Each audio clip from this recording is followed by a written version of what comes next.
The bedroom murmured to itself gently. It was almost below the limits of hearing, an irregular little sound, yet quite unmistakable and quite deadly. But it wasn't that which awakened Biron Farrill and dragged him out of a heavy, unrefreshing slumber. He turned his head restlessly from side to side in a futile struggle against the periodic burr on the end table. He put out a clumsy hand without opening his eyes and closed contact.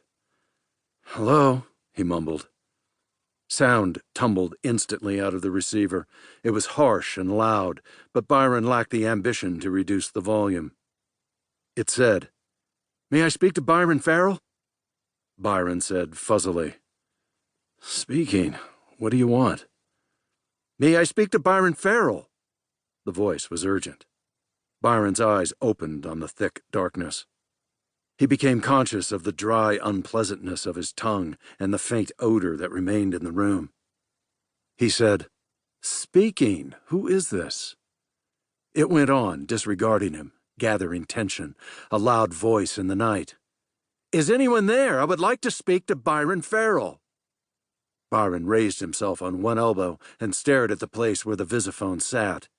He jabbed at the vision control, and the small screen was alive with light. "Here I am," he said. He recognized the smooth, slightly asymmetric features of Sander Jonti. "Call me in the morning, Jonti." He started to turn the instrument off once more when Jonti said, "Hello, hello! Is anyone there? Is this University Hall, room 526? Hello?" Biron was suddenly aware that the tiny pilot light which would have indicated a live sending circuit was not on. He swore under his breath and pushed the switch. It stayed off. Then Jonti gave up and the screen went blank, and was merely a small square of featureless light. Biron turned it off. He hunched his shoulder and tried to burrow into the pillow again. He was annoyed. In the first place, no one had the right to yell at him in the middle of the night.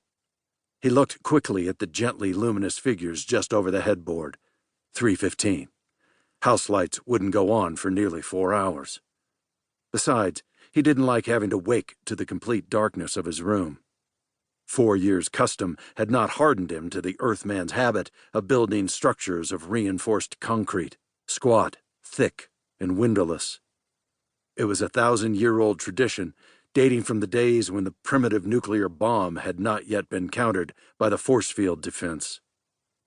But that was past. Nuclear warfare had done its worst to Earth. Most of it was hopelessly radioactive and useless. There was nothing left to lose, and yet architecture mirrored the old fears, so that when Biron woke, it was to pure darkness. Biron rose on his elbow again. That was strange. He waited. It wasn't the fatal murmur of the bedroom he had become aware of. It was something perhaps even less noticeable and certainly infinitely less deadly. He missed the gentle movement of air that one took so for granted, that trace of continuous renewal. He tried to swallow easily and failed. The atmosphere seemed to become oppressive even as he realized the situation. The ventilating system had stopped working, and now he really had a grievance. He couldn't even use the visiphone to report the matter. He tried again to make sure. The milky square of light sprang out and threw a faint, pearly luster on the bed. It was receiving, but it wouldn't send. Well, it didn't matter. Nothing would be done about it before day anyway. He yawned and groped for his slippers, rubbing his eyes with the heels of his palms. No ventilation, eh? That would account for the queer smell. He frowned and sniffed sharply 2 or 3 times. No use. It was familiar, but he couldn't place it. He made his way to the bathroom and reached automatically for the light switch, although he didn't really need it to draw himself a glass of water. It closed, but uselessly. He tried it several times, peevishly. Wasn't anything working? He shrugged, drank in the dark, and felt better. He yawned again on his way back to the bedroom where he tried the main switch. All the lights were out. Biron sat on the bed, placed his large hands on his hard-muscled thighs and considered. Ordinarily, A thing like this would call for a terrific discussion with the service staff. No one expected hotel service in a college dormitory, but by space there were certain minimum standards of efficiency one could demand. Not that it was of vital importance just now. Graduation was coming, and he was through. In 3 days, he'd be saying a last goodbye to the room and to the University of Earth. To Earth itself, for that matter. Still, he might report it anyway, without particular comment. He could go out and use the hall phone.